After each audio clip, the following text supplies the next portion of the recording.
אלוהינו מלך העולם, אשר קידשנו במצוותיו, וציוונו לעסוק בדברי תורה. Blessed are you, O Lord our God, King of the universe, who has sanctified us with his commandment, and has commanded us to be engaged in the words of Torah.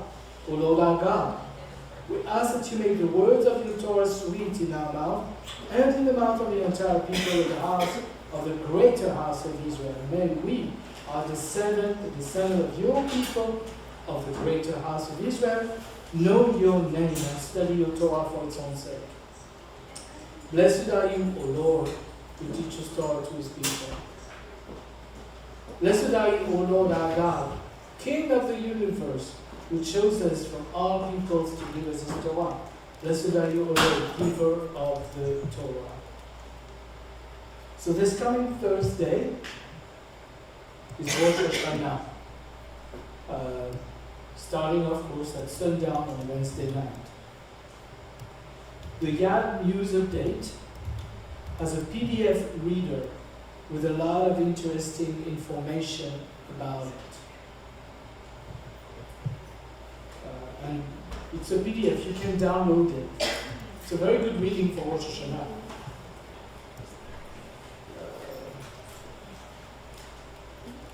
Since the beginning of the month of Elul, we have talked about preparation in view of the upcoming fall feasts.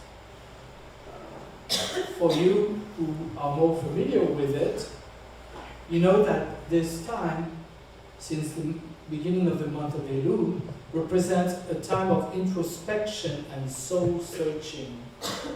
On the day of Rosh Hashanah, it is said that the heavens are open for our deeds to be more exposed, scrutinized before Hashem until the time of Yom Kippur, when our names are written in a book, one among 3 books.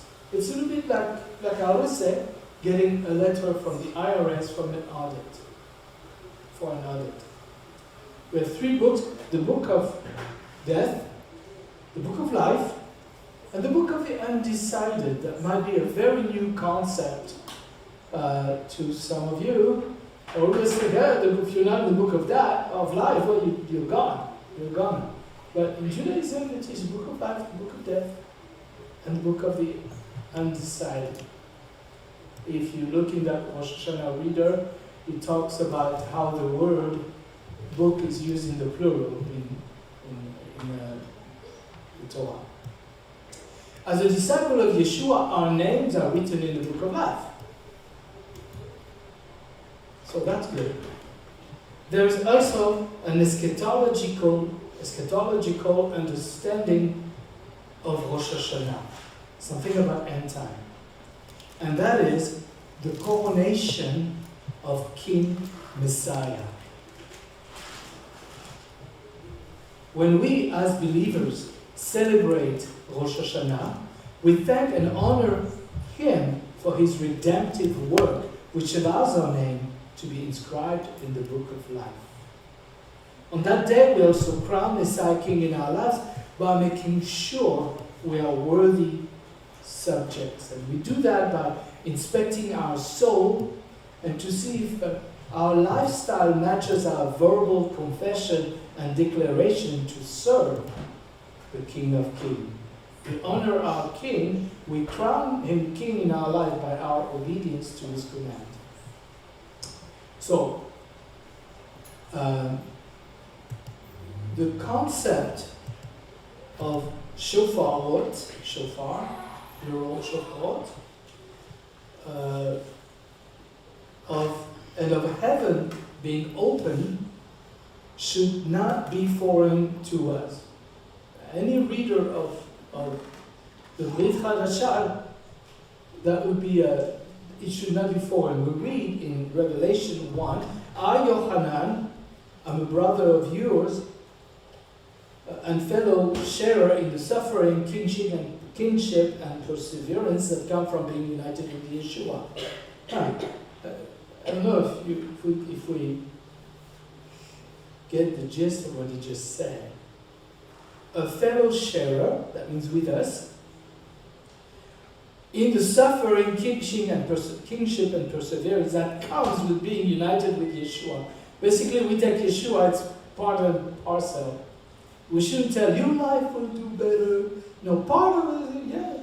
There's perseverance and persecution and suffering. Do you want Yeshua now? It's part and parcel. I had been exiled to the island called Patmos for having proclaimed the message of God and borne witness to Yeshua.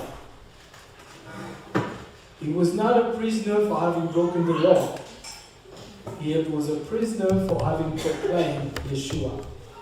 I came to be in the Spirit, it says, on the day of the Lord, and I heard behind me a loud voice like a trumpet. So here the idea of shofarot is right there in Revelation. The understanding of the day of the Lord has been disputed for 2,000 years. The Catholics made it Sunday, the day of the Lord. The thing is that when Yohanan said that, the Catholics didn't exist. Protestantism didn't exist. Christianity did not exist. So what did it mean in Judaism? From a Jewish context,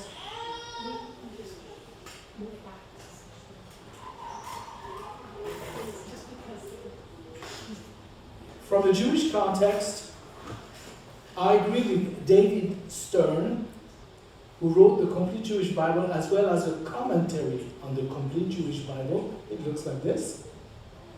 I agree with what he says, that from a Jewish point of view, the day of the Lord is Rosh Hashanah, the day of trumpet. You can read his explanation in the commentary to the Complete Jewish Bible. On that day, Yochanan was being called to be Hashem's administrative assistant. So for two chapters, chapter 2 and 3 of Revelation, Yeshua addresses the 7 congregations of Asia Minor, today called Turkey. To each congregation, he gives appreciation, exhortations, and rebukes. He tells them what they need to work on. That's perfect stuff for Rosh Hashanah study. If Rosh is 10 days before Yom Kippur, he gives them a little bit of an idea. Okay, here's what you need to work on, churches. I mean, he didn't say churches, he said Kehillah, probably. It's a good exercise to ask Hashem what we need to work on. And if you can't find anything, just ask your teenage children. They'll be happy to oblige.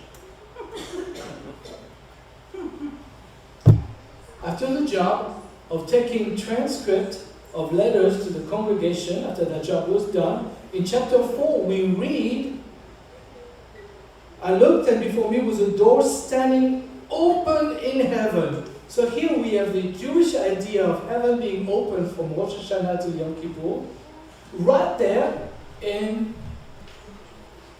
the text of Revelation. On the day of the Lord, he hears the shofar, and then he sees the door heaven open.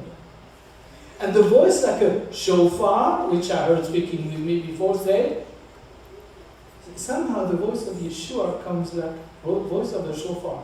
You know, when we hear the shofar, we're like, whoa. You know, when at his return there'll be a shofar in heaven. You know.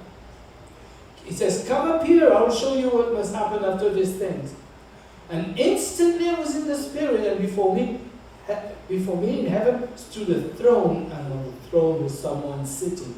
You know, if you take this to Ezekiel 1, and I think Isaiah 6, and some of the other prophets who've seen the throne, you see a lot of similarities about the other prophets who were taken in the Spirit to that throne room. And if you can take it all the way back to Moshe, where the time where Hashem comes on the mountain and all they say about it, it has a lot of similarities with the descriptions of Revelation and of the other prophet of the throne room. In Judaism they teach that when Hashem gave the Torah to Moshe, he actually brought down his throne on the mountain. That's what they say. You know, I don't know, I wasn't there. But maybe that's why nobody was allowed to touch it, not even a beast. Okay, so the following description has many elements of that. So just as the spring feasts were rehearsals for the coming of Yeshua, the fall feasts for the first manifestation of Yeshua, the fall feasts are a rehearsal for his second, what's called the second coming, second manifestation. So how do we know it's a rehearsal? You know, so I don't know if I wrote it here. No, I did not. So, but it's actually from verses Leviticus 23, 2 and 3. The word holy convocation, Mikre Kodesh. If you look even in the Strong's Concordance for Hebrew, one of the translation is rehearsal. It's a little bit like, you know, when you have a wedding, you have a rehearsal. Usually the day before, there is a rehearsal for the ceremony. It's the same thing. We're doing rehearsals for that great day. So rehearsals are time where we get ready for the real thing, so that when the real thing happens, we're ready. This week, I sent a very useful podcast from Daniel Lancaster, Get Back on the Derech. I'm not going to go too much into it because I know you listen to it. The podcast gives a good suggestion on how to prepare for Rosh Hashanah. It is a good companion to the Yemeratzon book from Lamevaras. So, and here's what that podcast suggests to do. It suggests a checklist. You know, checklist that says daily to do, daily don't do, and the last one is outstanding debts. You know, we say forgive us our debts, I will forgive our debtors. You know, the actual, you know, forgive us our sin, but sin is considered a debt against God. And forgive, the Hebrew text, when it says in the prayer, it says, forgive us those who owe us something as you forgive what we owe you. That's the literal reading of the text. Forgive us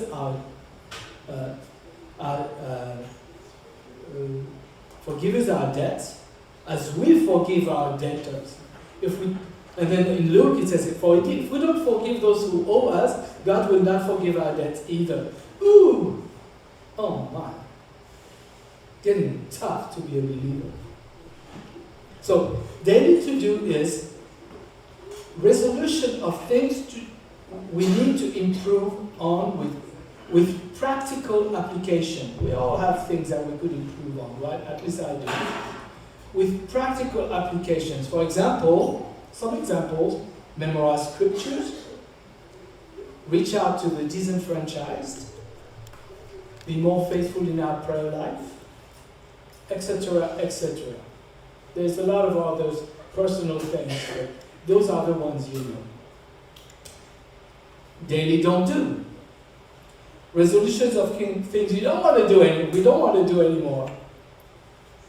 Things that come from our personal evil inclination, such as Lashon Hara.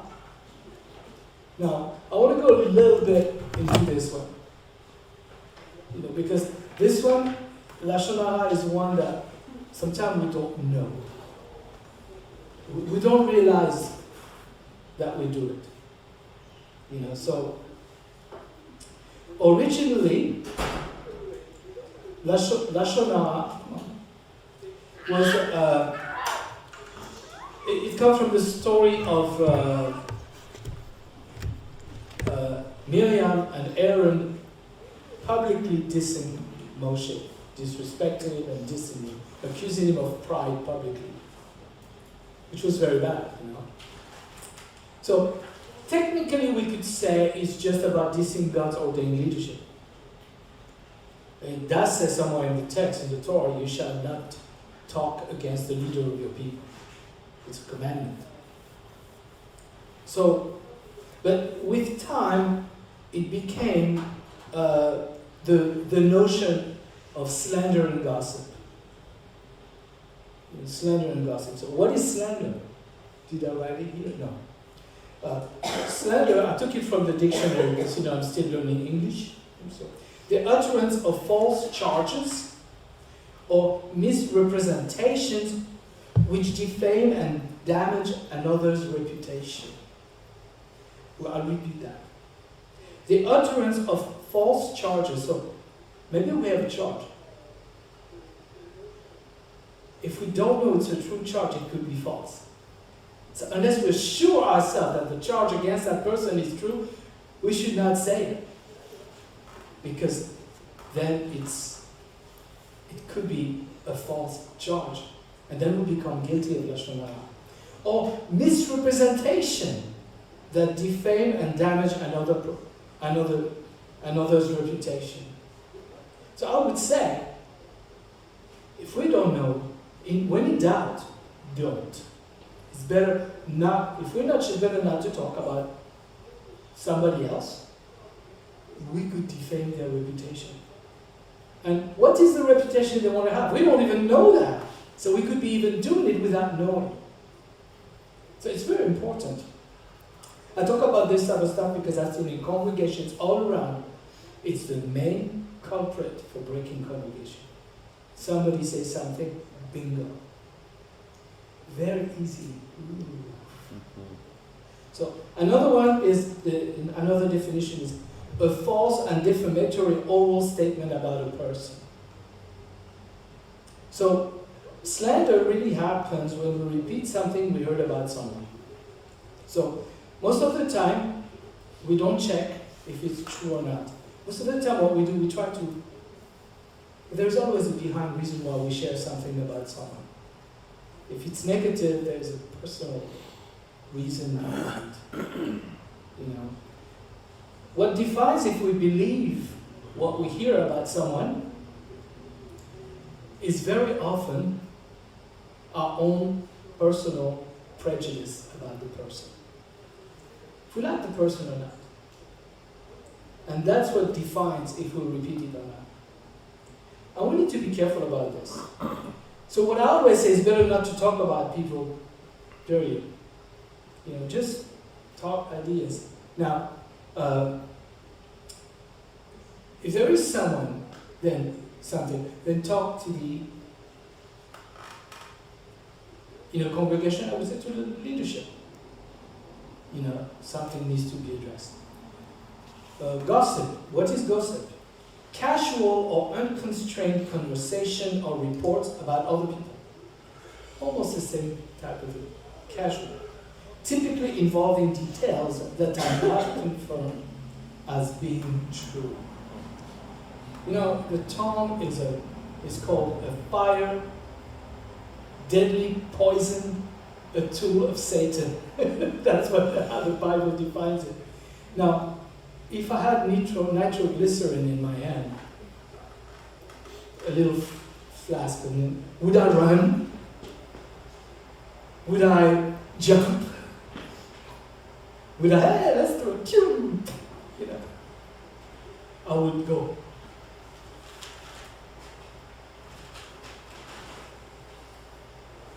That's the tongue. We should act on it like it's nitroglycerin. So, and it's a safeguard against talking about people. So, and again, if something needs to be addressed, talking to the leadership of congregation, or if it's at the job, talking to the boss or the person in charge, or that's different. But in between people, it takes a life of its own, and the devil likes that. He likes that. So,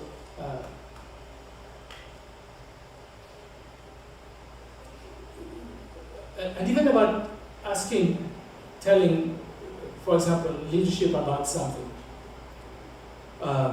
Daniel Lancaster tells a beautiful story one time that I read in one of the projects. He says he used to pastor a congregation, and a lot of people came to him, so and so. I saw them eating something not kosher. Or, you know so-and-so? I saw them do this. You know so-and-so? So it was getting too much. So he made a rule that nobody could give him a report about somebody else without getting to know them personally, on a personal level, for 3 months, 90 days. You know, because then they would start knowing about these things and understanding why they do what they do. They will get the concept and the perspective of what they do. And all of a sudden, he didn't get hardly any reports anymore. Sometimes we misunderstand what people do or say because we have a wrong concept. We don't have the perspective. We don't have the full picture.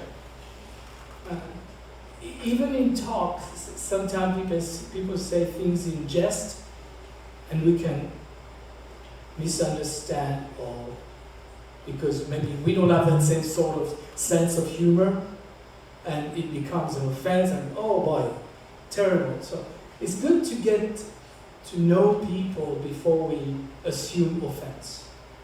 Okay, so I think that'll be for that. So the next thing is outstanding debt. That's a thing we do every day, that we need to do before Yom Kippur. And in this list, here's what we do. You know, debts is sins, of course, right? Here's what we do. The debt is what we owe to people, okay? The debt is what we owe. Usually sins against God is also against, we often sin against God by sinning against people. You know, it's often like that. A lot of the sins against God is about things we do to people, or say to people.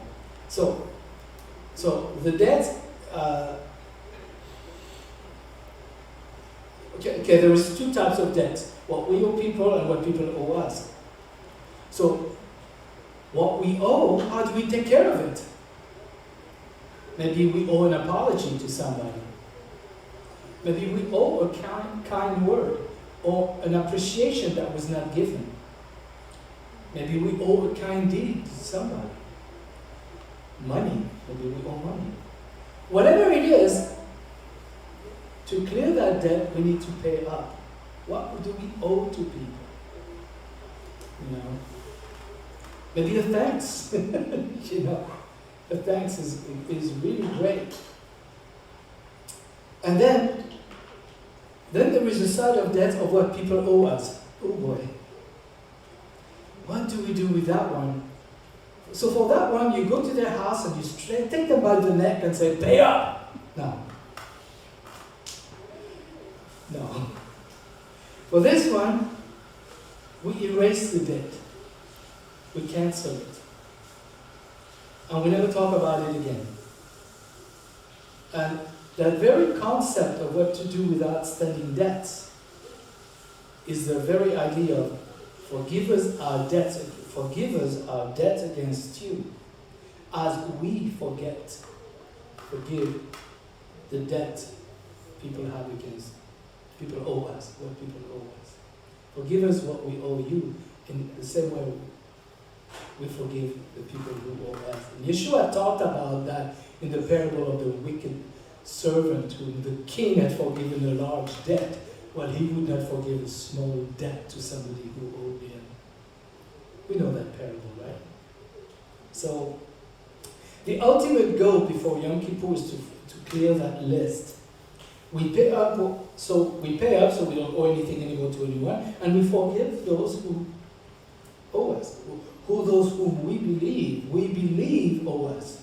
Because sometimes maybe they don't. It's a lot about it's a lot here what people owe us. It's a lot here. Or here. I'd rather here than here.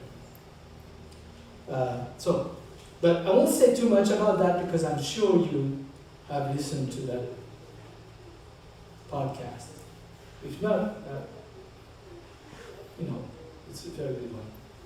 So, I was thinking we could help populate this list. Give some ideas. And maybe I can read from Yeshua's words and Paul.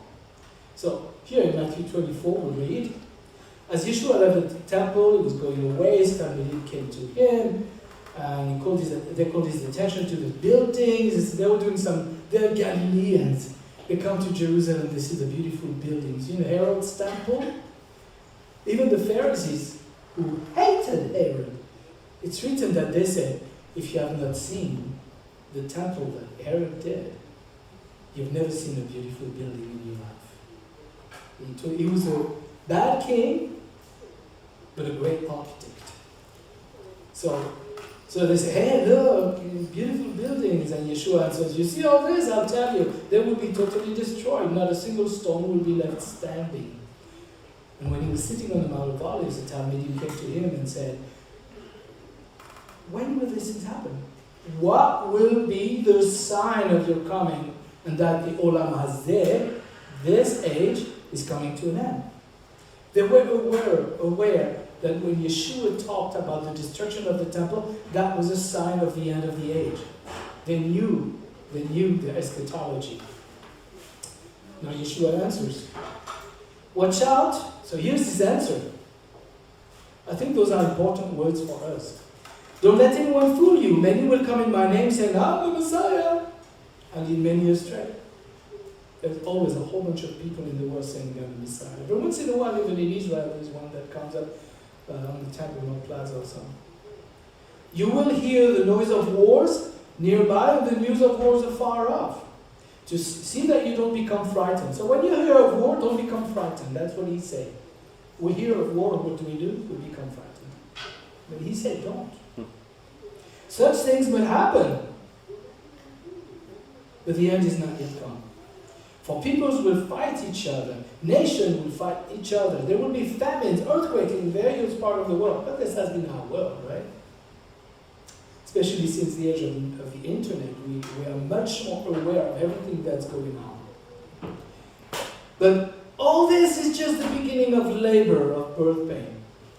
So if you're a veteran mother, you've had a few children, you're 6 months, 7 months pregnant, and you start having a little bit of contraction, say, oh, okay, sit down, take a few minutes to rest, have a glass of water, and then you go back to what you were doing.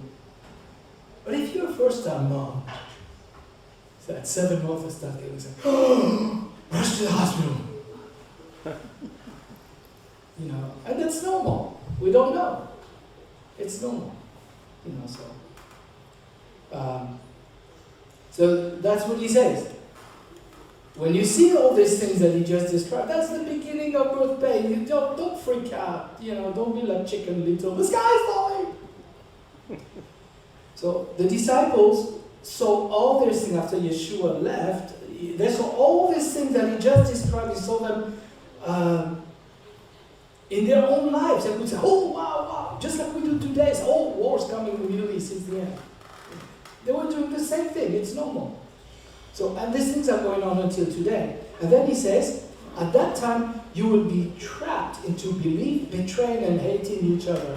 Oh, that can happen a lot through Lashon Hara.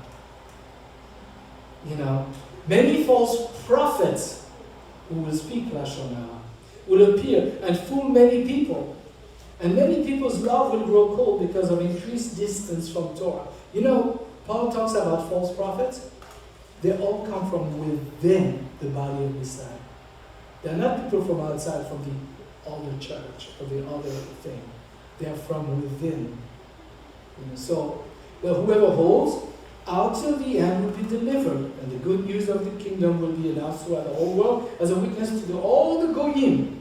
It is then that the end will come. So the whole world was not really discovered until not too long ago. They started having ships, and so when they started making ships and then airplanes, and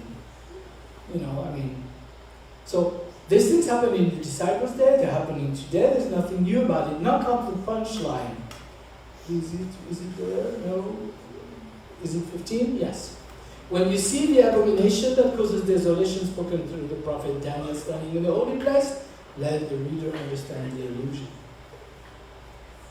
Now that, before he says, you see this and this, but don't worry. It's supposed to happen. But the one you need to watch out for, the sign that the end of the age has come.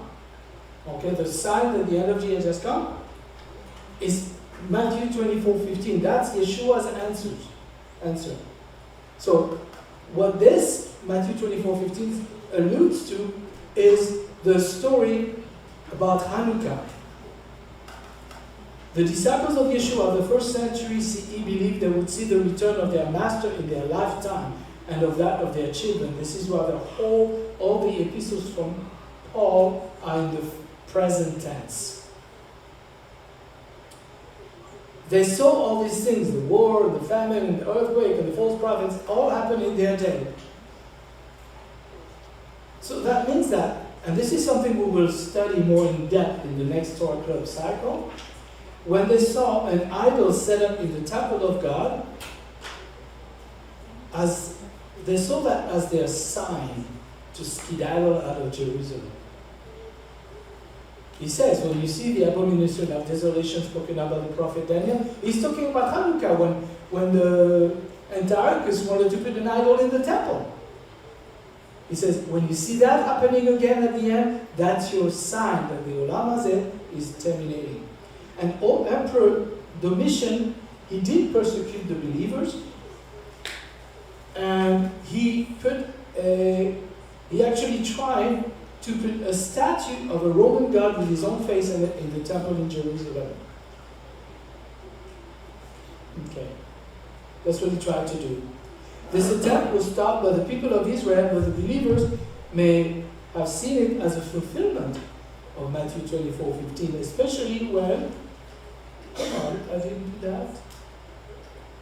Oh, no, I missed that. I thought I had that slide. Oh, yes, it is here, sorry. When you see here gematria of the word, I'm going to go here to the thing. Kesar Neron. Kesar Neron. It's how you say in Hebrew, Caesar Nero. Caesar is not a name, Caesar is a title. It's like King Yeshua. So actually Kaiser, Caesar, King are all the same word, different languages. Tsar in Russian, So, and when you do the gematria, you see each letter, you learn each letter is a number, right? When you do the gematria of Kesar Neron, it's 666. And we have in Revelation 4:13, he says, the sign of the mark of the beast will be the number, not of an energy drink called Monster, not of a barcode, not of a, it's a number of a man. It's a number of a man.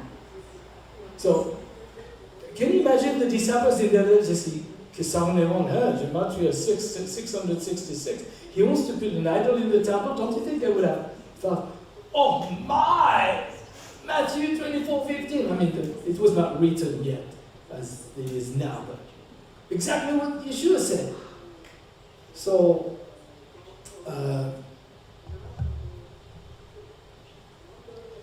but the attempt of Caesar Nero to do this failed. It didn't come any further than Caesarea. And the way that happened was miraculous, but I'm not going to spoil next year's Torah study. No spoilers.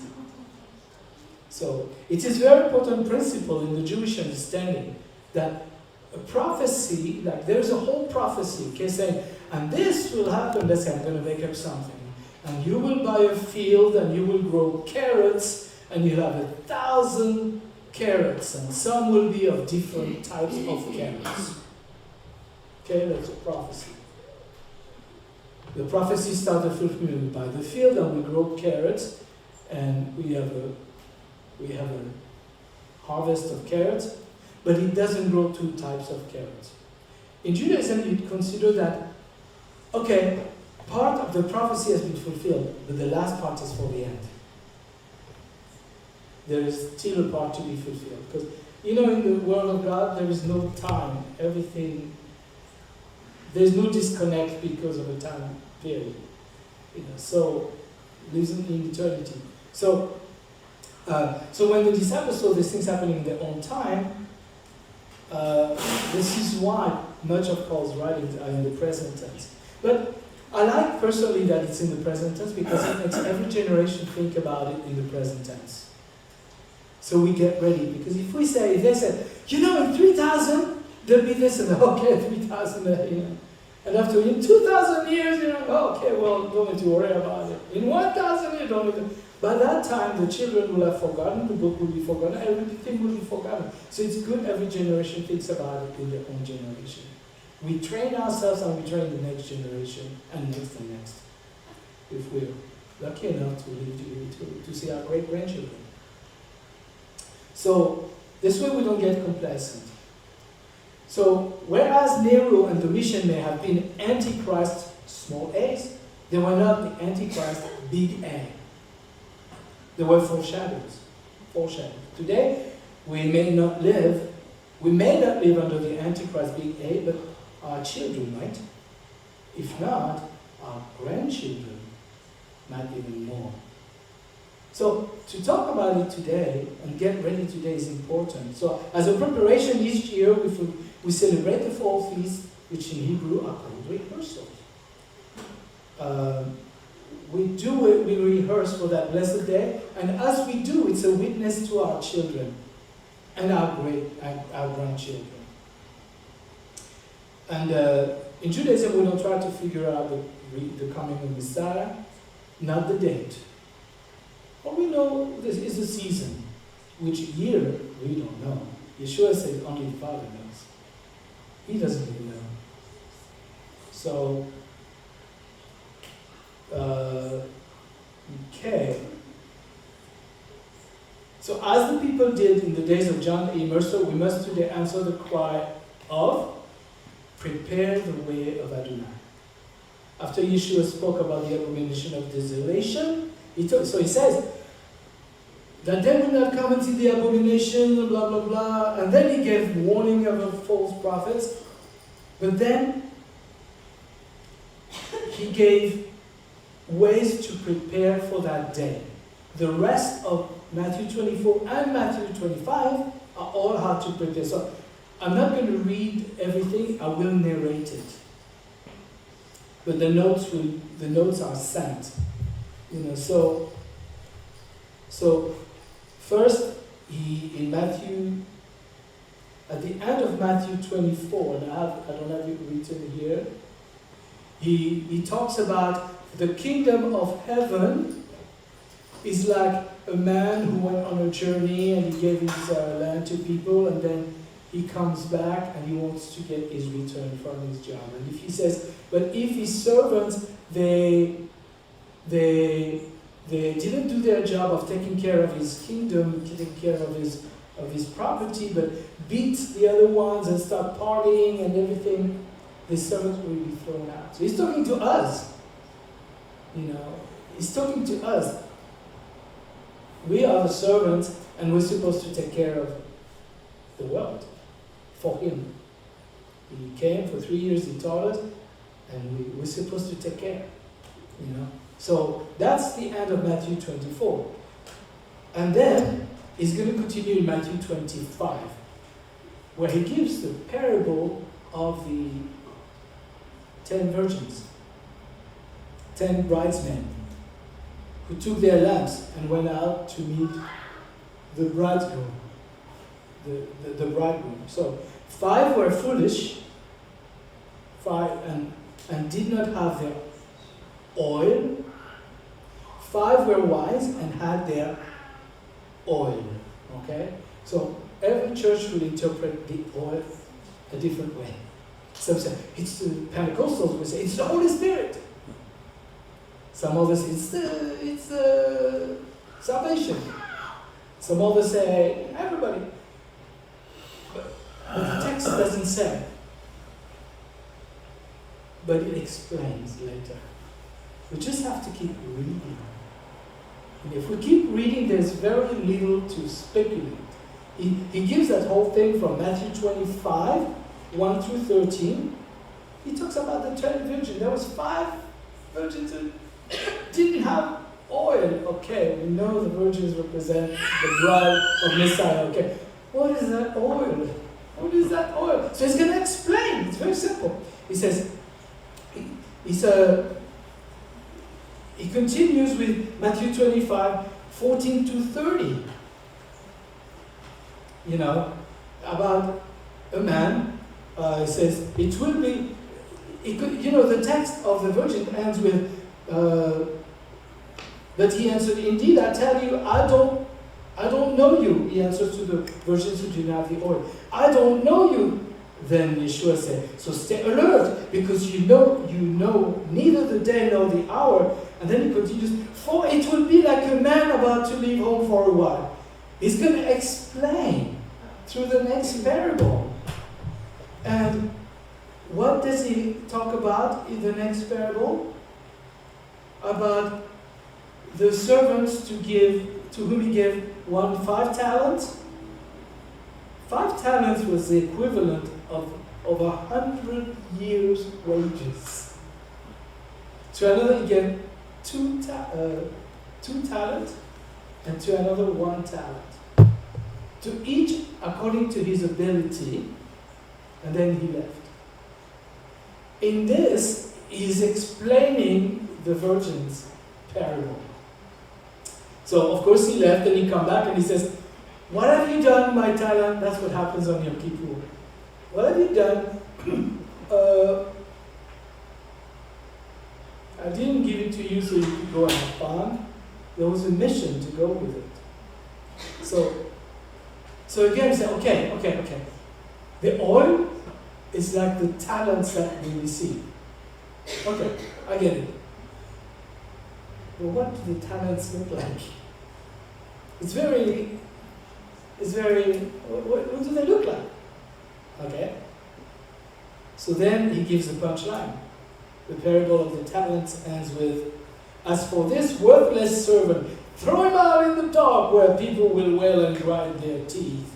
And then he continues in 25:31, when the Son of Man comes to his glory accompanied with his angels, he will sit on his glorious throne. All the nations will be assembled before him. He will separate people from one another as a shepherd separates sheep from goats. The sheep he will place at his right hand, the goats at his left. Oh, but what are the parameters of judgment? Now he's talking about his return. All the nations. Israel is included in there too. Israel is one of the nations. You may not know, but in the book of Isaiah one time, God refers to Israel with the word, I'm not going to say that word, with the word goy, which is usually referred to, understood, even translated as non-Jew, but no, Israel is referred as with the word goy in the book of Isaiah in one verse. It's talking to Israel as a nation, just a nation among the nations. Part of what George Washington called the family of nations. So, now, he separates sheep and goat, but what are the parameters of judgment? To whom does he say, excellent good servant, and to whom does he say, you wicked servant? What is it that the awake virgins do that the sleeping ones didn't do? What does it mean by telling his servant, you should have put your money in the bank? Again, there's no difficulty. He explains it all. Matthew 25:34. Then the king will say to those on his right, come, you whom my Father has blessed. Woo! I want to be one of those. Take your inheritance. Wow. The kingdom, and the inheritance is what? The kingdom prepared for you from the founding of the world. Oh my, oh my. For I was hungry, you gave me food. I was thirsty, you gave me something to drink. I was a stranger and you made me your guest. I needed clothes, you provided them. I was sick, you took care of me. I was in prison and you visited me. Then the people who have done what God wants will reply, Lord, when did we see you hungry and feed you, thirsty and give you something to drink? Or when did you see you a stranger, make you our guest, or needing clothes and provided them? When did we see you sick or in prison and visit you? Then the king will say to them, yes, I tell you that whenever you did these things for one of the least important of these brothers of mine, you did them for me. These things are very important on the day of Yom Kippur. This is why a lot of people between Rosh Hashanah and Yom Kippur, they do charity. They do charity. Because, God, I know the heaven's open. You see me? See me? It's not exactly like that. It's a bit like that, you know. Then in Matthew 25:41, then he will go also and speak to those on his left, saying, get away from me, you who are cursed. Go off into the fire prepared for the adversary and his angels. For I was hungry, and you gave me no food. Thirsty, you gave me no drink. A stranger, you did not welcome me. Needing clothes, you did not give them to me. Sick and in prison, you did not visit me. This is Yeshua talking about the parameters of judgment that he, you remember, he says, all judgment and authority has been given to him. You know, when you give authority and judgment to somebody, you're telling them, to rule is your birthright. How you rule is your decision. So, Yeshua's rule works. And that's how we would, that's what he said, how he will separate the sheep from the goat. And then they too will reply, oh, when did you see you hungry, thirsty, a stranger, needing clothes, sick, or in prison, and not take care of you? He will answer them, yes, I tell you that whenever you refuse to do it for the least important of these people, you refuse to do it for me. They will go off into eternal punishment. Very often, the word eternal in Jewish text, in Hebrew text, religious text, is used as a hyperbolic form of saying for a long time. But to those who have done what God wants, will go into eternal life. By the way, he doesn't check their level of eating kosher. He doesn't check their Shabbat practices. He doesn't check their external signs of religiosity, how long their tzitzit are. But he checks on their heart.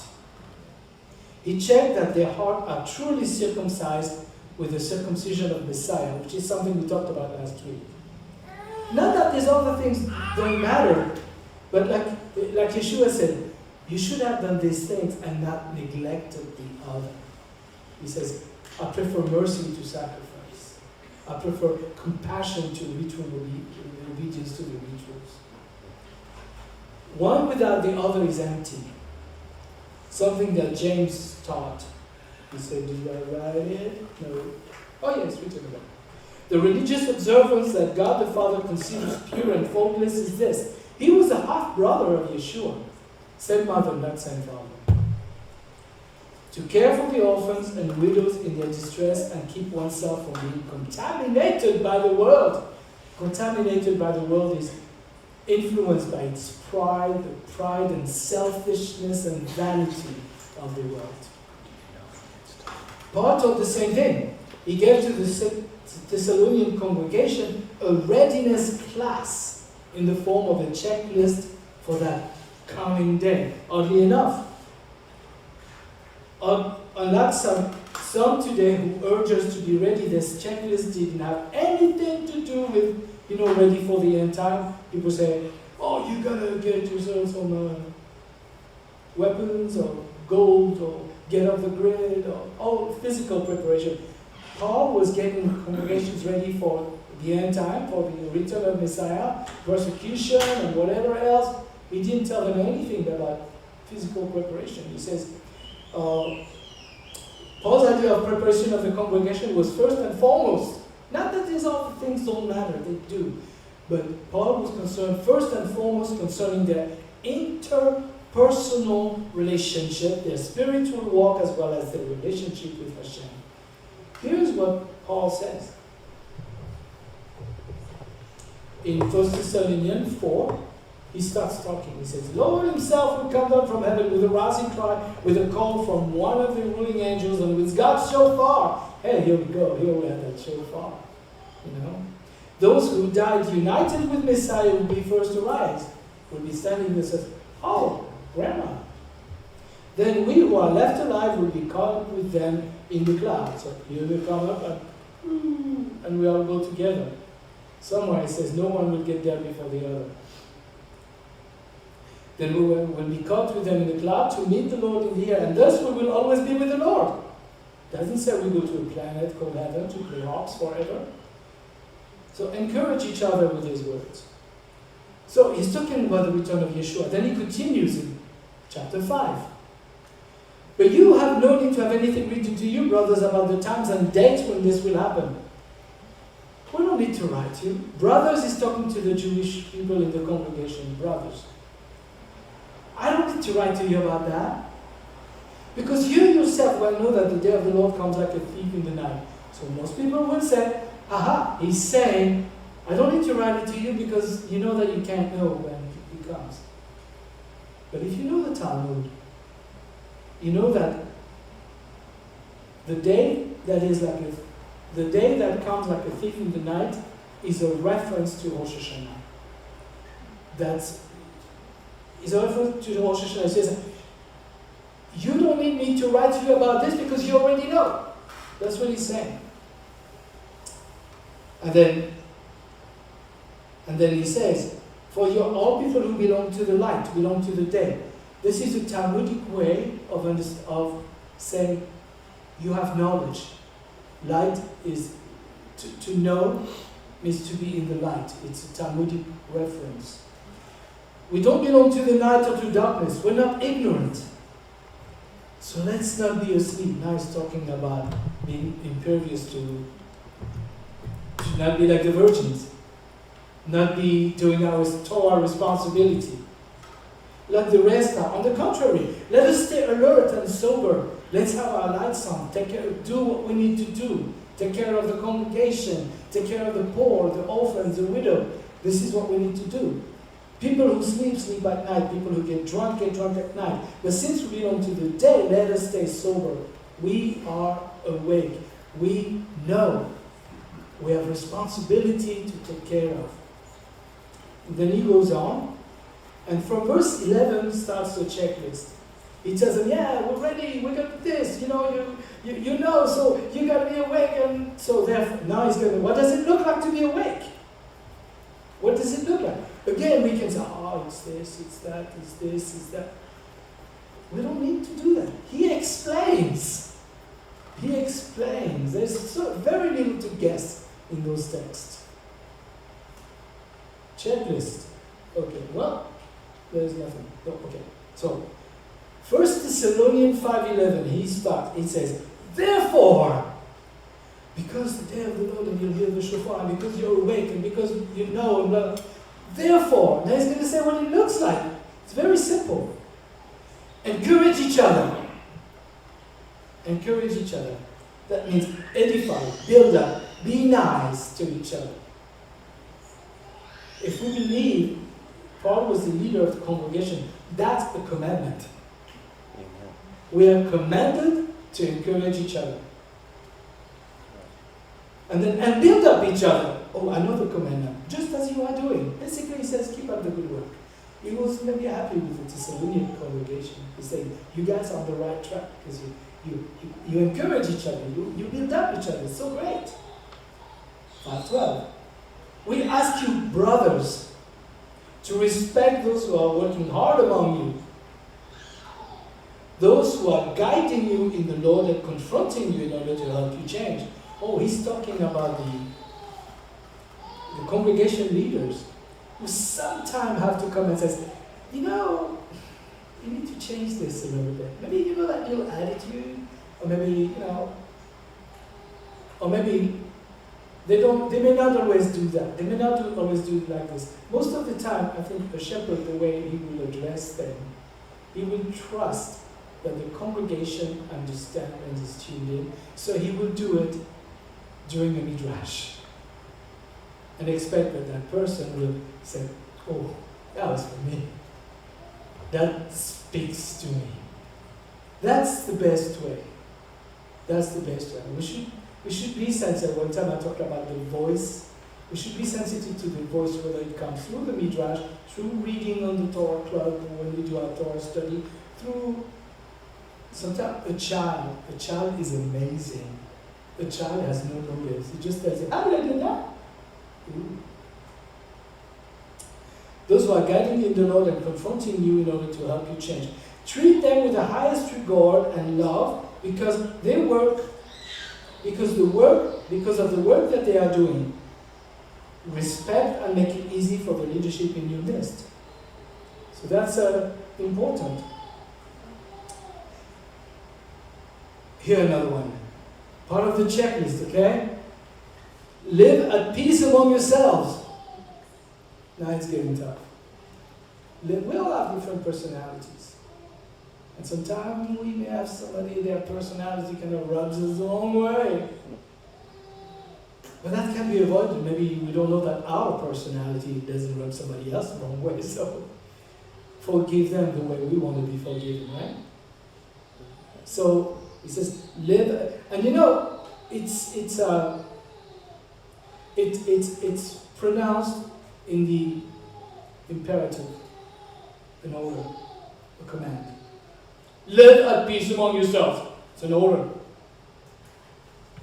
And then he says, we urge you, brothers, to confront those who are lazy, your aim being for them to change. So, it goes on, you are a lazy bum, you amount to nothing. No, but to say, can you help a little bit? We really need your help. You're so strong. To help them to change.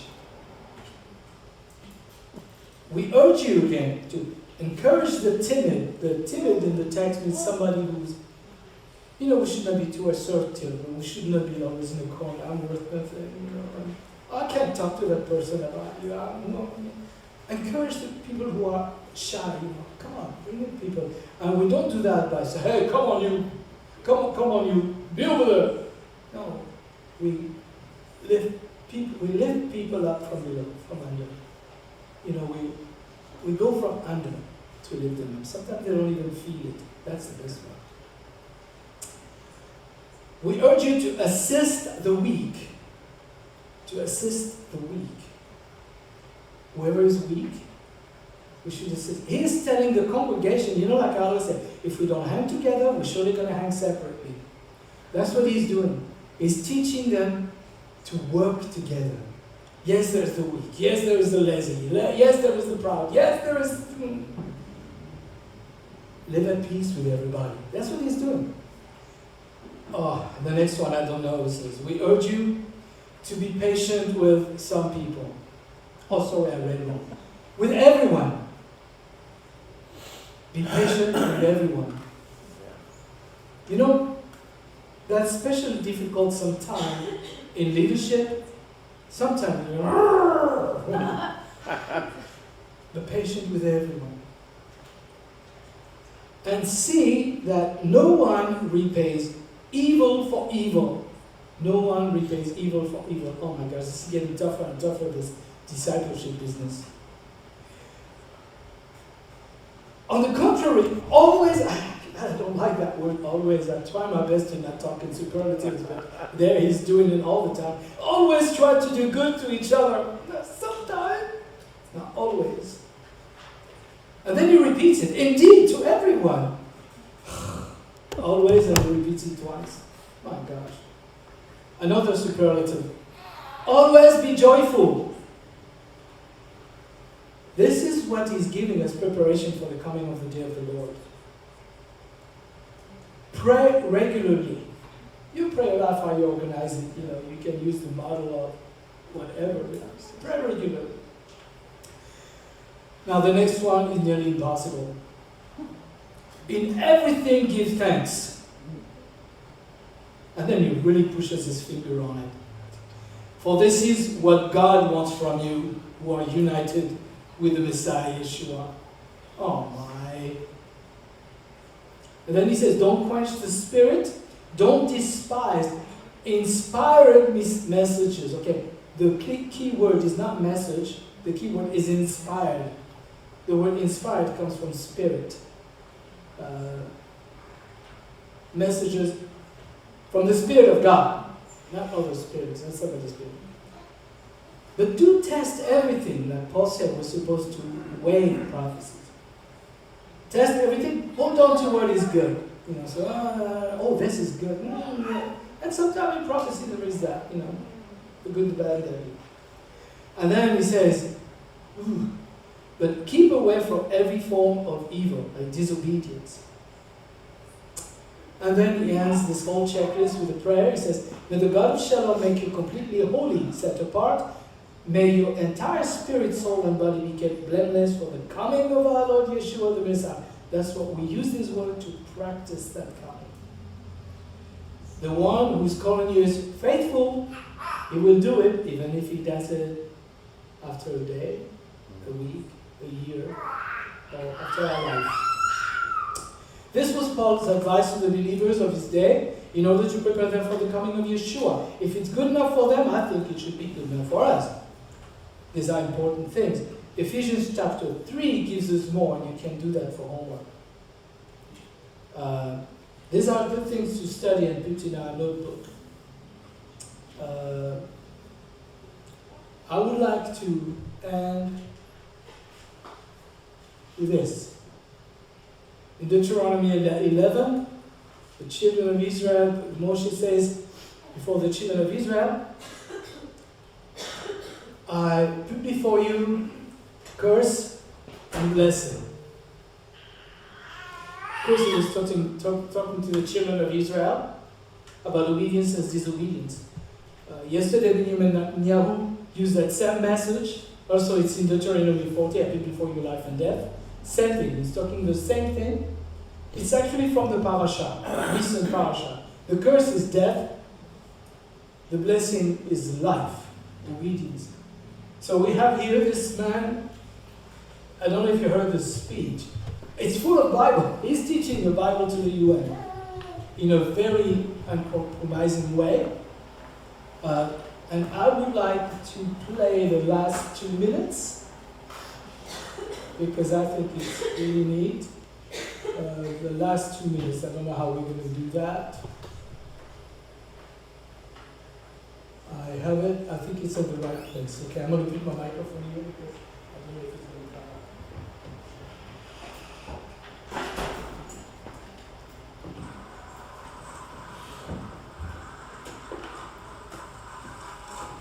I don't know if there's a microphone.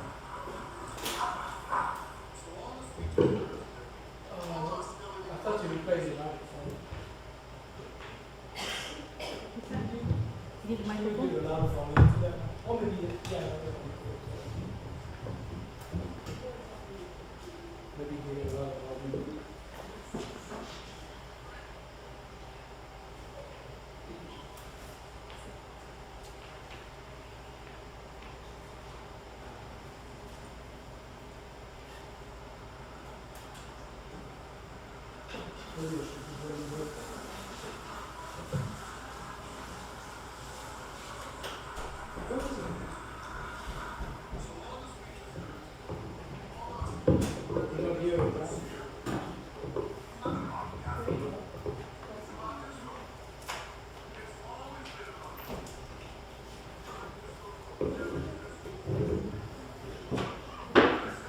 Oh, sorry.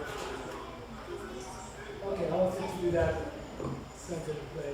I can play it on here, but which will go. What's that? I said I can play the sound on here. Yeah. We just won't be able to see the video. Okay, well, at least it's better. So here's the last 2 minutes. It's good looking at that picture and what it says. It's good. Hang on. Maybe. Getting back to 12, yeah. So when he did that at the UN, there was a lot of other speakers first, and when he came in, the whole bunch left. Okay, I'm not sure how I'm getting it. The whole bunch left. It's not, the sound isn't coming through. Okay. Sorry, I thought I could turn that on. Okay, maybe we'll work it out and do it later. But basically, he signs off. He says what's happening, what we've been talking about, it's not about Hamas or Gaza. It's about Israel. There's nothing new in the UN. There's nothing new under the sun. The life of Israel is still at stake. That's what he explained. And in the end, he signs off by saying, the bright light of Israel will shine forever. Am Israel Chai. So there was a lot of applause with a lot of people that there. It's okay. We can just... So, Abba Father, we thank you that we have this word in the text to help us fill that checklist. What is it that we need to work on in our lives before this day of Yom Kippur? We each one, only ourselves, we can know what is it you want to talk to us about. Hold our spirits to hear you, to hear your voice, to listen. And to not just hear, but listen and do. Your voice is gentle. Your voice is not the voice of condemnation, but the voice of conviction. And help us to hear that voice. B'Shem Yeshua HaMashiach, Amen.